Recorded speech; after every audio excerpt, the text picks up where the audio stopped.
This is Christian attorney R.L. Johnson. I have over a dozen years of litigation experience that is assisting individuals and businesses dealing with difficult times and also with debt collection. I have put together a 4-part series in managing debt and managing crisis financially in the COVID-19 era. This is part 1 of a 4-part series. In this particular part, I want to talk about actionable strategies.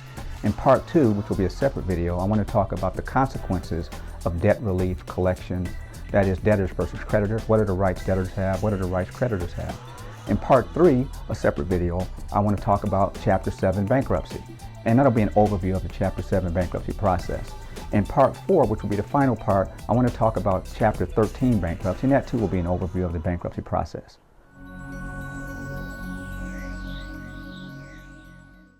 So what are some of the impacts of the COVID-19 pandemic? In particular, you'll find in businesses there are a lot of issues with regard to breach of contract. You have suppliers who may not be able to meet their quota. You have people in retail who may not be able to pay their suppliers because there's no income coming in. So 2 aspects of breach of contract have become very prominent in this era. One is force majeure. Force majeure is a contract term usually referring to incidents that occur that are beyond the power of the individual or the parties involved in the contract. It essentially means a superior force has intervened such that performance becomes impossible.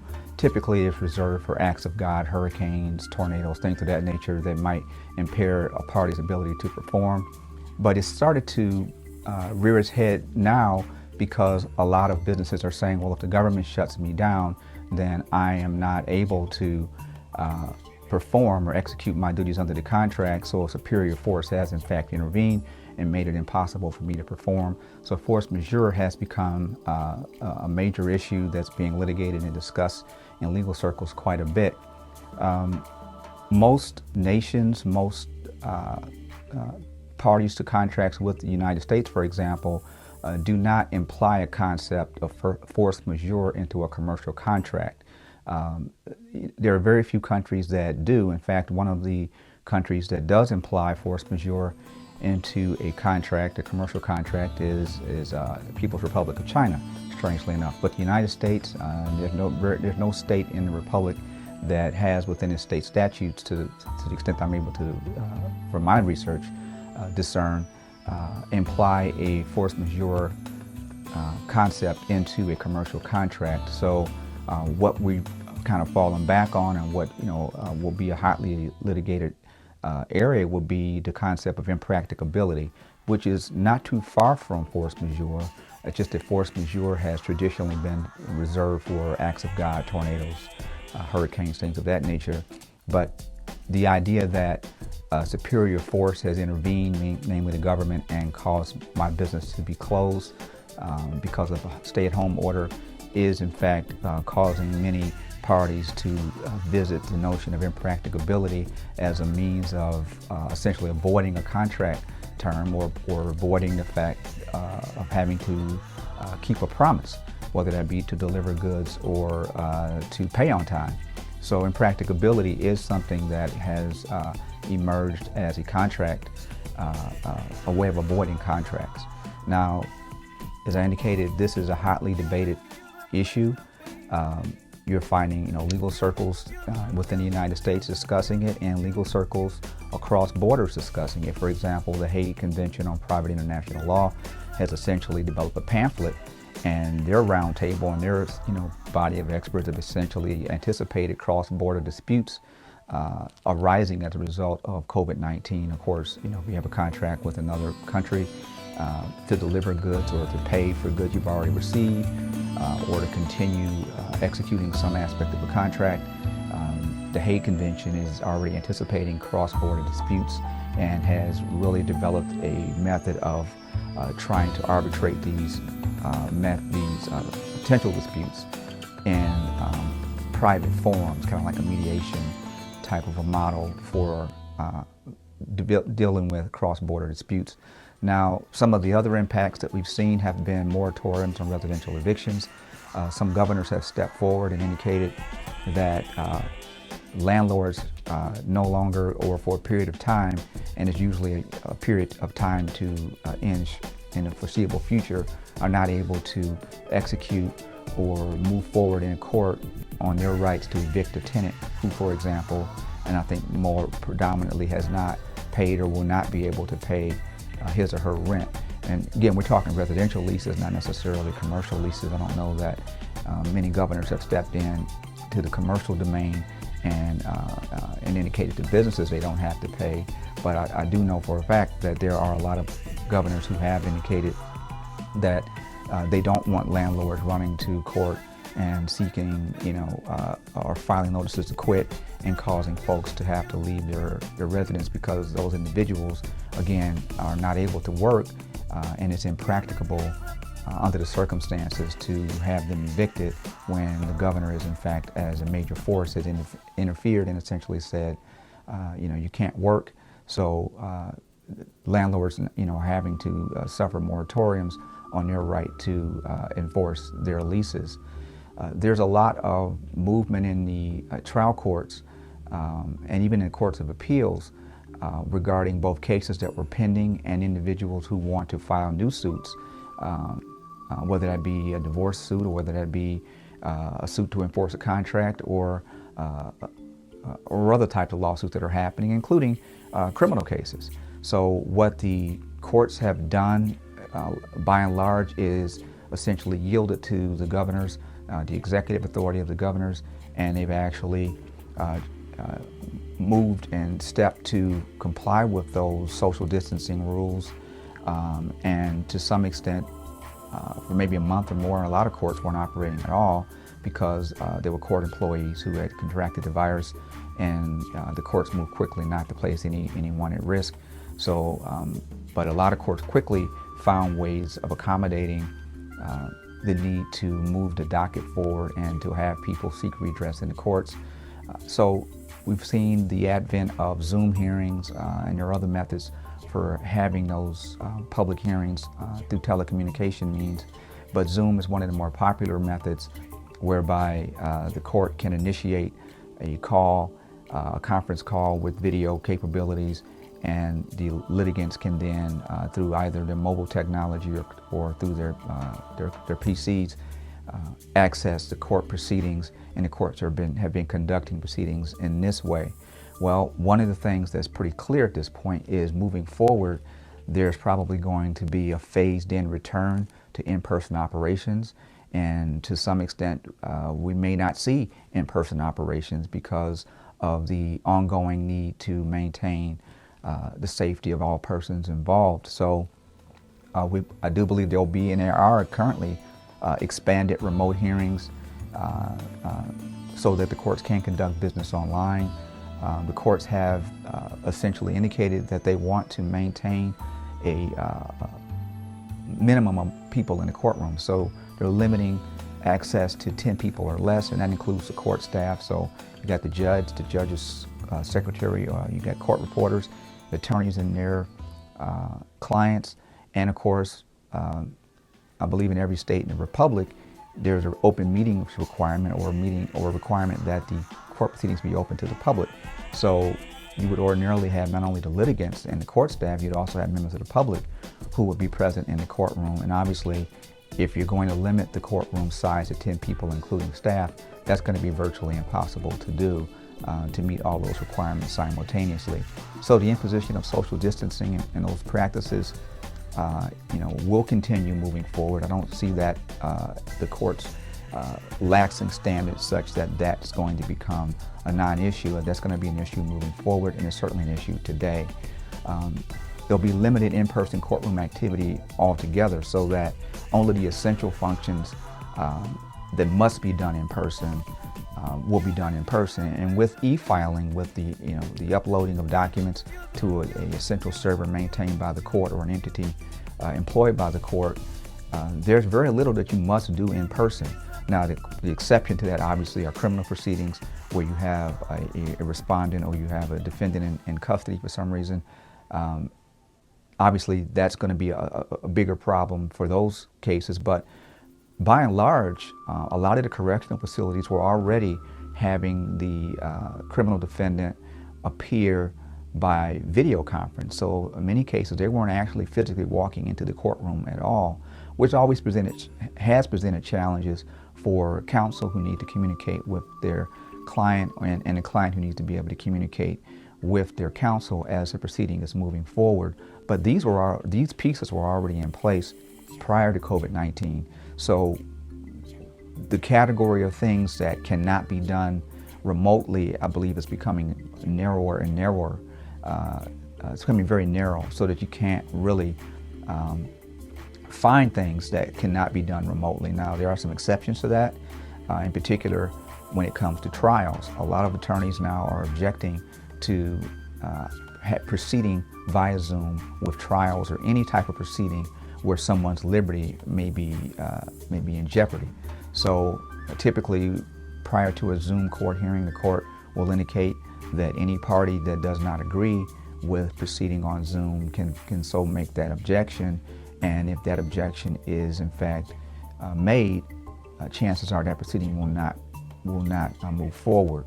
A lot of attorneys are not objecting necessarily to having status conferences or pretrial hearings necessarily via Zoom, but anytime I've seen someone talk about trial, or when the court is looking for a date for a trial, without exception, attorneys are objecting to moving forward via Zoom because there are a lot of due process issues involved in that. Number one, if a criminal defendant or respondent is testifying remotely from his or her home or their vehicle or wherever they happen to have access to the internet, you don't know who's in the room.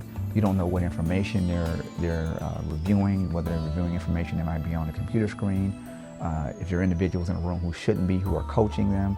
So there are all kinds of issues that prevent the litigants from being able to fully assess a person's demeanor and the trustworthiness and so forth, things that you would be able to readily ascertain if the person was in the same room with you, a few feet away from you in the courtroom. And this doesn't just apply to respondents or defendants. It applies to anyone who's offering testimony to the court. If you can't determine or you can't fully assess the surroundings, who's in a room, whether or not they're reading something from a script that's in front of the computer screen or off the computer screen or on their phone, it creates a problem and a challenge for the court. So these are problems moving forward. And again, that's, I think, somewhat a minuscule problem compared to the challenge of being able to select a jury via Zoom. And I don't think any court thus far has been able to come up with a strategy for selecting a jury via Zoom. It's virtually, no pun intended, impossible to do via Zoom. So a person's right to a jury trial, if that is a right afforded in that particular proceeding, and of course the right to a speedy trial if in fact proceedings are being delayed because we can't get agreement moving forward, or if because a person simply objects on due process grounds to having that proceeding via telecommunication means, it's going to create problems, obviously, constitutionally for the courts and for individuals moving forward. Now, a lot of courts of appeals have already, kind of foreshadowed, this problem by saying, look, we see no constitutional outrage inherent in having a Zoom hearing or having a trial by Zoom, but that's not stopping attorneys from exercising their right to zealously defend their clients and saying, we're going to object moving forward because I think on due process grounds, my client can't get a fair trial in this environment on Zoom under the circumstances. So these are challenges that the court is trying to overcome. And again, the idea that there's going to be a phased-in return is further complicated by the fact that a lot of state courts are really adhering to Center for Disease Control, CDC guidelines, and trying to adapt their policies accordingly so as to make sure that the cleaning and sanitation of the spaces where folks have to frequent in court proceedings are clean according to certain standards. There's also new standards for screening employees coming into the building and also screening visitors for illness and for protecting vulnerable individuals who have to access the court space. Now, I mentioned earlier about the requirement that hearings be open to the public. A lot of courts are accommodating that by using YouTube. A lot of proceedings are being broadcast via YouTube. This is not a bad way of doing it, of meeting that requirement, except for a couple of snags. One, if you have a proceeding, for example, involving minor children, say a child protective proceeding, we have to protect the images of children that are being broadcast into the public domain. So these are challenges that the courts are facing. So some courts are meeting that by allowing parties or counsel for children or any party to a proceeding to file an appropriate objection, and then the court will deal with that accordingly. In other circumstances, the courts are leaving those videos up for a short period of time and then taking them down shortly thereafter, so as to comply with the open hearings requirement, or the public access to open hearings requirement. Some of the other concerns or problems that are emerging is there are certainly new restrictions on legal immigration. There are individuals who have pending applications in U.S. State Department facilities across in other countries that are not able to have those applications processed. So there's some delay because of shortages of staff, and there are other delays because of certain moratoriums that have been issued by the White House as to who and from what countries people are allowed to legally immigrate. So those are some of the challenges happening in the immigration space. The other things that are happening is there's been a deluge of judge-made laws and appeals. So lawyers are filing briefs left, right, and center, objecting to various aspects of, for example, conducting hearings on Zoom, and also there have been objections filed and lawsuits filed against governors on the theory that the governor has overstepped his or her authority by exercising or issuing a blanket stay-home order.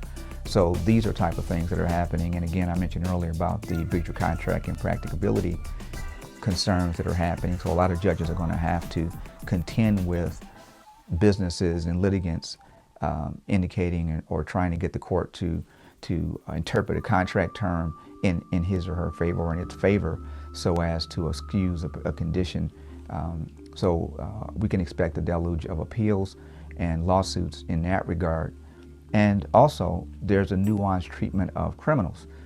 Many of us have seen criminals who, I say criminals because they're being convicted of such, who have been allowed to leave facilities earlier because of the fear that that particular inmate would infect or be infected by other individuals in the detention facility, jail, or prison. So we've seen folks released early on heightened types of tethers and other types of release and bond conditions, so as to protect both the individuals in the facilities and also the staff that work there. So you have that challenge, in addition to the idea that if you have someone, let's say, who's waiting for trial, and if you go back even to March when some of the stay-at-home orders were being issued, they had individuals who were already in custody, juveniles in facilities, individuals in county jails, waiting trial, and again, against the backdrop of they have a right to a speedy trial, and the courts being really unable to function through no fault of their own because of the pandemic. So a lot of courts had to become very creative in terms of how are we going to get these individuals hearings, how are we going to be able to address and balance the various rights associated with a criminal proceeding, so that the people have their right to be protected from someone who's been convicted, but also that the defendant is also afforded the rights due to him or her under the Constitution. Okay, to manage financial crisis, you need an actionable strategy. You need to reduce your exposure to lawsuits and seizures. Second, you need to preserve your credit rating. Third, you need to preserve your future income. And fourth, you need to consider the tax consequences of debt relief and debt settlement. And also, your strategy needs to be able to help you discover whether or not bankruptcy is right for you. Even though bankruptcy will, in many regards, cancel all of your debts, it's not for everyone.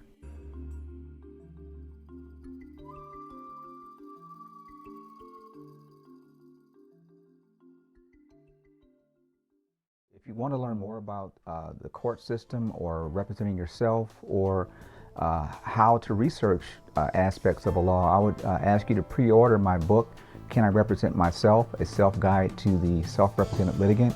This is a DIY book, and it covers every aspect of civil litigation, and in particular it's aimed at pro se litigants, people who represent themselves in court, but it's also useful for anybody who's either contemplating filing a lawsuit or who may be involved in a lawsuit as a party. But I would ask you to note well that the book is not designed at all for people involved in criminal proceedings. Criminal proceedings are such that I would not recommend anyone represent themselves. The stakes are too high when someone's liberty is in jeopardy, so I don't recommend anyone represent themselves in a criminal matter. But for civil proceedings, I think it's good for people to know how the process works, to know what the steps are, to know what their rights are, and also sometimes to know how to best assist your counsel who's representing you in a civil matter. So if you want to learn more about the court process, I'd ask you to pre-order my book, Can I Represent Myself? A Guide to the Self-Represented Litigant. There's a link in the description box which will take you to our website, lawforlife.info, where you can pre-order the book for substantial savings, and the book will be released in the fall, and anyone who pre-orders it obviously will get it when it becomes available. Thank you for watching the video. If you like what you saw and you want to learn more, please feel free to send me questions. I will do the best I can to answer any questions that anyone may provide to me. And subscribe, notify. Thank you.